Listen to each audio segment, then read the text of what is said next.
Hello, my name's Sarah Reid and I work in the communications team at Southern Health.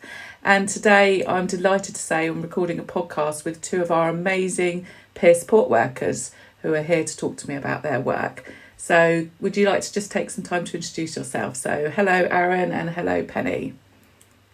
Hi, my name's Aaron. I'm a peer support worker for the mental health liaison team based at the QA hospital in Cosham. Hi, I'm Penny. I'm also a peer support worker working at Queen Alexandra Hospital with the mental health liaison team.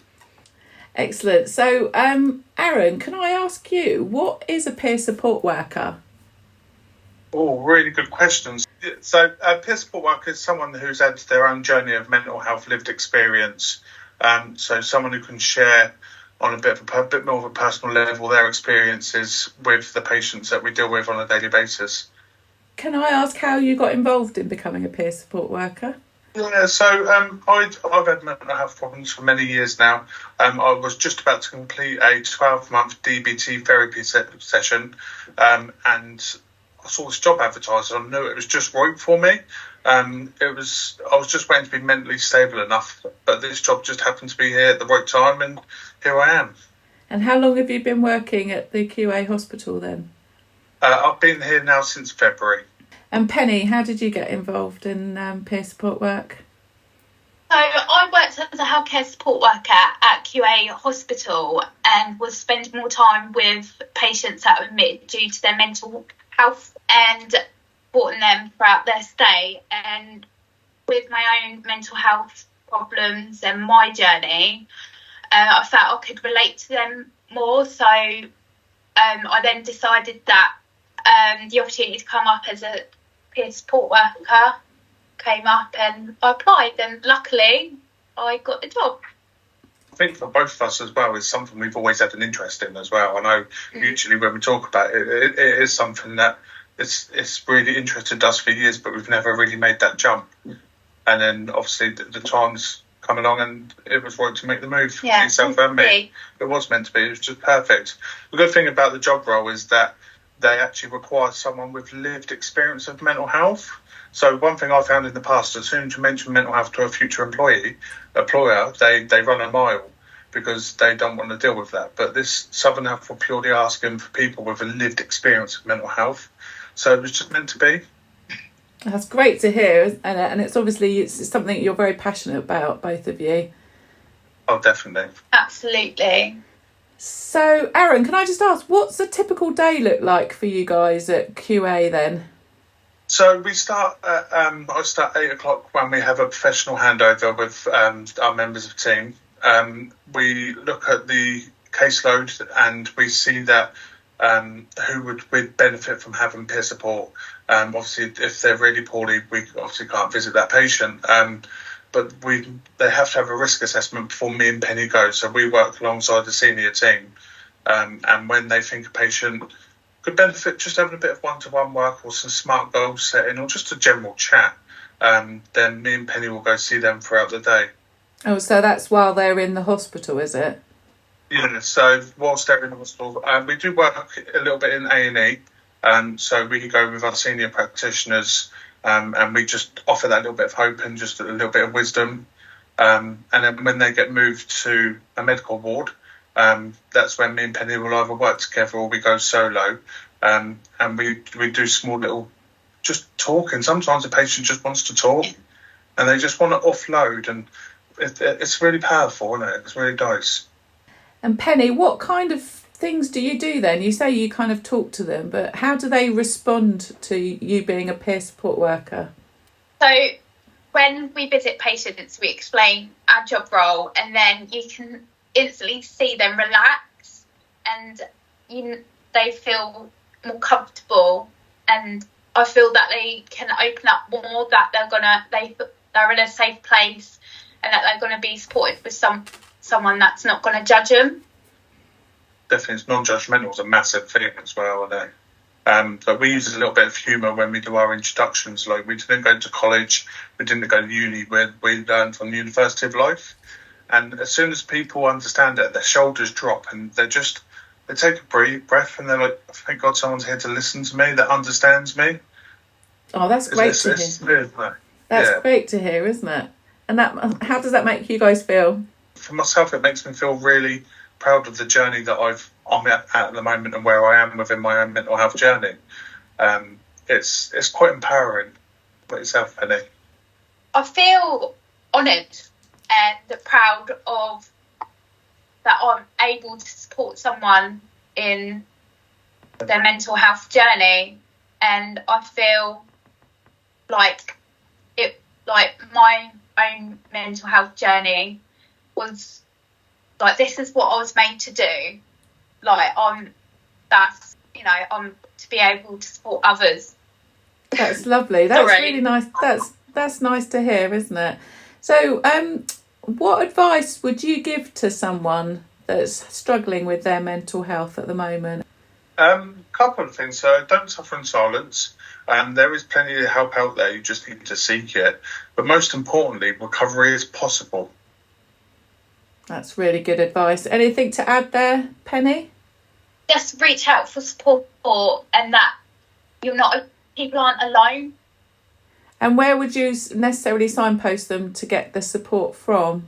So we've got quite a few. Obviously, it depends what area you're in, but the generic ones are like the Mind charity, the NHS website, or the 111 service. If you are in crisis and safety is an issue, then obviously the A&E department at your local hospital. You also have places like Samaritans and self-referral places like iTalk or Talk and Change. So I recommend them to my patients quite a bit. Excellent. And do you ever come into contact with any of the carers or families and friends of these patients at all? We do. We had a lovely chap, I can't mention his name, but his family brought him into A&E. He was very, very poorly. I saw that patient and their family throughout his stay until we moved on from a different department. But we then received a card a couple of weeks later from the family saying how much they love us and how much they've helped I think it was their dad, how much we helped their dad in his journey. Oh, that's lovely. So, obviously you really love your job, but are there any challenges with your job at all? Sometimes we just want to help more. I'm not sure about yourself, Penny. Yeah. It's really difficult to take a step back sometimes and know that some things are out of your control and you can't fix everything. That's what I really struggle with. You just that's quite main. You can't fix everything. Some people you just want to give a big cuddle and take them home with you, but you just can't do that, obviously. But yeah, it's really hard because where me and Penny have had our own mental health journey and we know what's possible, it's really hard for some of our patients to understand that. A lot do, but we get the odd patient who just they're in their own mental health journey, but they're stuck at a dead end. Like, it gets frustrating that we can't help them more. We can help as much as we can, but obviously we're confined to the hospital. We can't see them in the community. And so that's where signposting comes in. Yeah, so that's a really good question. So what happens to the support for them when they leave the hospital? We'll go to one of our seniors, the practitioners, who will then refer the patient to either the crisis team or the community mental health team. They make that assessment and they make the referral. But having you guys there at the first point of contact for them must be a real godsend, really, mustn't it? Yeah. I feel when I've been in hospital before that I would have benefited from a peer support, just there holding my hand, just to reassure me that everything will be okay. Sometimes you just need to talk. Some people don't even want to talk. Some people want to sit next to you and know you're there. But other people just want to vent and rant and just have a general conversation. And that small action makes a massive difference to the patient. And it's nice that we've got time to do that as well. It's really important. So we've got time throughout the day. So we're not time constrained. If we want to do one patient a day, then we do one patient a day. We go at our own pace within reason.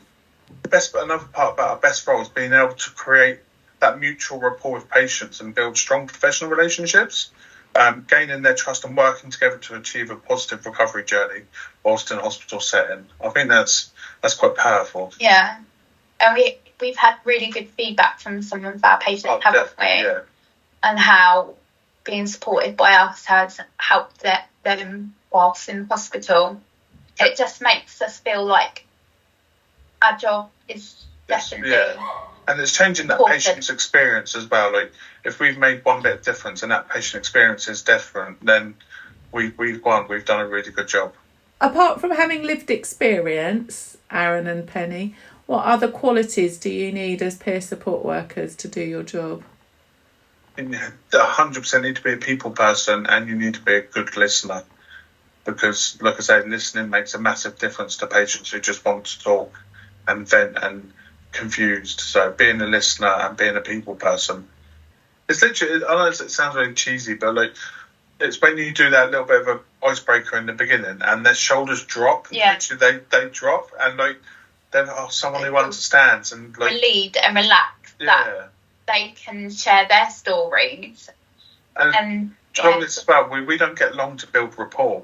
Although they might be in hospital from 1 day to 2 weeks or a month, we don't know how long their journey is. So every visit we have to make do. We have to make the most of it. It's really weird, isn't it? Yeah, because you might only see them once, mightn't you? Yeah. And we've got a longer stay patients here that we deal with, but we just don't know when they're going to go. So we have to kind of start and finish every visit on every visit. It's nice to see them before their discharge as well. Yeah. Just to... We do get the opportunity, don't we? Yeah, wish them well, and hopefully that... Yeah, they found comfort from us. Yeah. And that hope for recovery is there. Yeah. Yeah. It's all good. We enjoy it. Brilliant. We love our job. We really do, don't we? Yeah. Yeah. Well, I'll let you get back to your job then now, if that's all right, because you've been brilliant today, giving me half an hour of your time, so I really appreciate that. So thank you very much to Aaron and Penny for telling us all about their peer support worker roles at QA Hospital. You guys are doing an amazing job, and it's clear to see what a difference you're making to the patients that use your services, and keep up the good work. Thank you very much. Thank you. Thank you. Bye. Bye. Bye. Thank you for listening to our podcast. If you'd like to find out more about this service, please visit our website www.southernhealth.nhs.uk, where you can also find a button at the top right to say Help in a Crisis if you or anyone you know is experiencing a mental health crisis. Thank you for listening.